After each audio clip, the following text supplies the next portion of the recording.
आज हम press conference इसलिए कर रहे हैं कि राज्यसभा में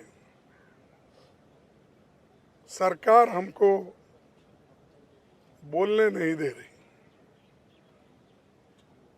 रूल 267 के तहत हम लगातार 11 दिन से ये मणिपुर का विषय उठा रहे हैं और मणिपुर ये सब्जेक्ट या किसी छोटी मोटी घटना नहीं है।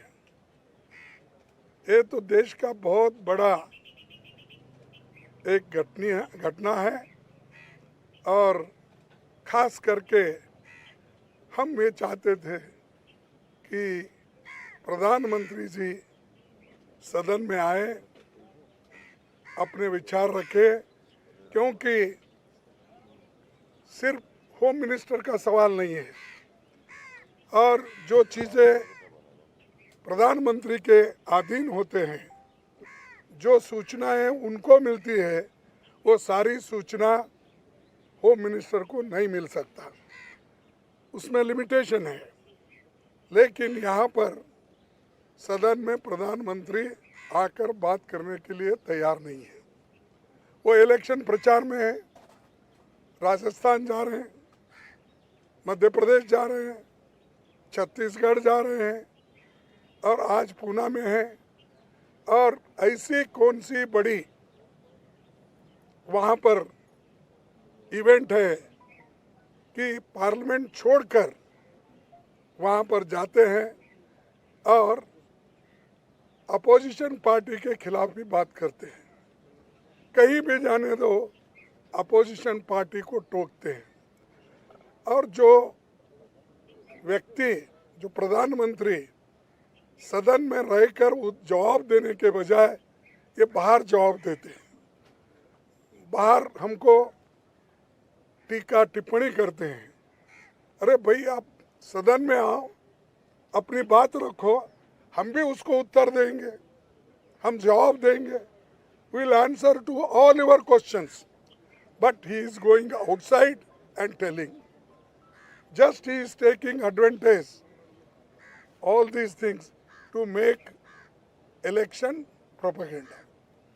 Election speeches he is making, he is doing, but he is not ready to do one small statement in the House on Manipur issue, where more than 200 people have died, 5,000 people are injured, nearly 60,000 people are vacated their houses, more than many houses destroyed, सब कुछ वहाँ पर हुआ है। ये होते हुए भी वहाँ पर ये मोदी जी आकर बात करना नहीं चाहते और हमको बार बार ये कहते हैं, सरकार के ओर से भी शायद मैं आज चेयरमैन साहब से हम विनंती की, भाई 267 और 176 में बहुत फर्क है, अंतर है। 176 में 2-2.5 घंटे की चर्चा हो सकती है, लेकिन 267 में लंबी चर्चा हो सकती है। हर एक पार्टी के लोग बात कर सकते हैं और 2.5 घंटे अगर पार्लियामेंट में आप समय तय किए तो एक एक पार्टी, जो मेजर पार्टी है उसको 15 मिनट मिलेगा, बाकी के लोगों को 10 मिनट मिलेगा और जो छोटी पार्टियां 1-1 या 2 मिनट मिलेगी।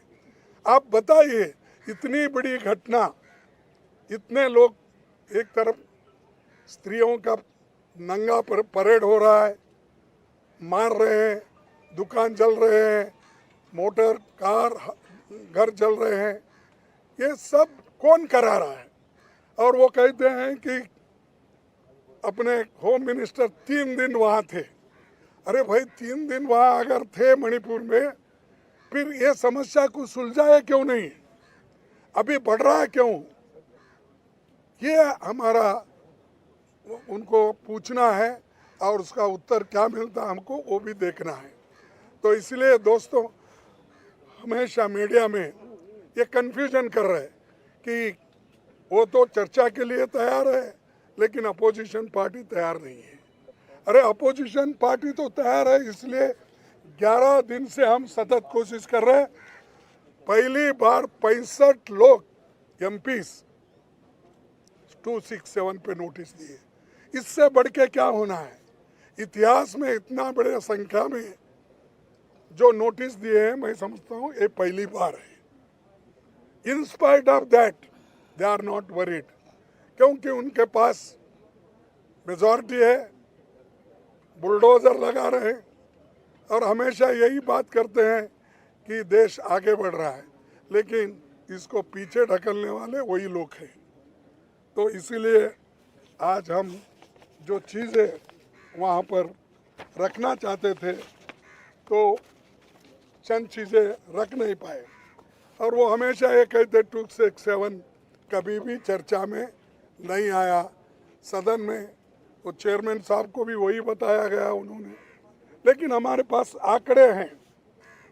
267 में 7 बार 7 ओकेजन्स उन्होंने इस सदन में क्वेश्चन आवर बाकी के सभी बिजनेस स्टॉप करके 7 बार समय दिया गया है। उसी तरह क्वेश्चन आवर स्टॉप करके 10 ओकेजन पे उन्होंने इस पे चर्चा, ऐसे विषय पे 267 पे चर्चा करने के लिए समय दिया गया है। और हमारी गवर्नमेंट जब थी उस वक्त के भी बहुत है, ये तो आने के बाद डेमोक्रेसी में इनका कम विश्वास है और बात करने में इनका ज़्यादा विश्वास है। देखिए, मनमोहन सिंह जी जब थे तब इन लोगों ने एक यही शायद नॉर्थ ईस्ट रीजन का एक समय आया था, उसमें उन्होंने खासकर वेंकैया नायडू ने एक क्वेश्चन पूछा था। उस वक्त अगस्त 17, 2012 को क्या है question hour. Question hour was suspended by the chairman to take up the discussion on the topic of attacks on migrants from the north eastern region in different parts of the country in the light of the request made by the members। ये वेंकैया नायडू एक उठाए थे सवाल, तो सभी question suspend करो, business suspend करो, इसको इम्पोर्टेंस देकर आप चर्चा शुरू करो। तब डॉक्टर मनमोहन सिंह जी उस चर्चा में पार्टिसिपेट किए और उन्होंने उत्तर दिया। ऐसे कई उदाहरण मेरे पास है, समय नहीं है और आपको भी उतना समय नहीं है जिसको ग्रहण कर। इतने हमने जो प्रेसिडेंट हैं या पीछे के जो नेताओं ने कहा है, वाजपेयी जी भी कहे हैं, और वाजपेयी खुद ही ये कहते थे कि क्वेश्चन और सस्पेंड करके इसको चांस देना चाहिए बोलने के लिए। और जब नेता लोग, बड़े बड़े नेता लोग, उनके नेता लोग भी इसी सवाल पे कई बार मुद्दे उठाकर तो प्रश्न, क्वेश्चन आवर और बाकी चीज़ें सस्पेंड करके लिए हैं।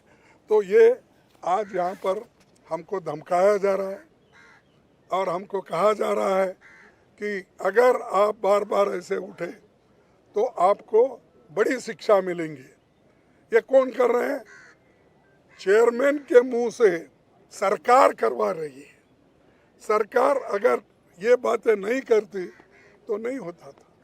और दूसरी चीज़, एक हमारे सीनियर ये राज्यसभा मेंबर श्रीमती रजनी ताई पाटिल, उसको सस्पेंड किया गया एक सेशन के लिए। अब ये दूसरा सेशन चल रहा है, फिर भी उसका रिवोक नहीं हो रहा। क्या डेमोक्रेसी है? ये तो डिक्टेटरशिप है। मैं तो ये कहूँगा कोई कुछ भी बोलने दो, ये तो हिटलरशाही है। तो इसीलिए मुझे बड़ा दुख होता है। मुझे भी थोड़ा अनुभव है। हमेशा मैं पार्लियामेंट में सुबह से शाम तक बैठने की मुझे आदत है, सुनने की आदत है, लेकिन इसको भी कभी हम नहीं भूलना चाहिए कि हम बैठते इसलिए कि विचार दूसरों के सुनने के लिए, लेकिन वहाँ पर कोई भी बात सुनने के लिए भी तैयार नहीं है।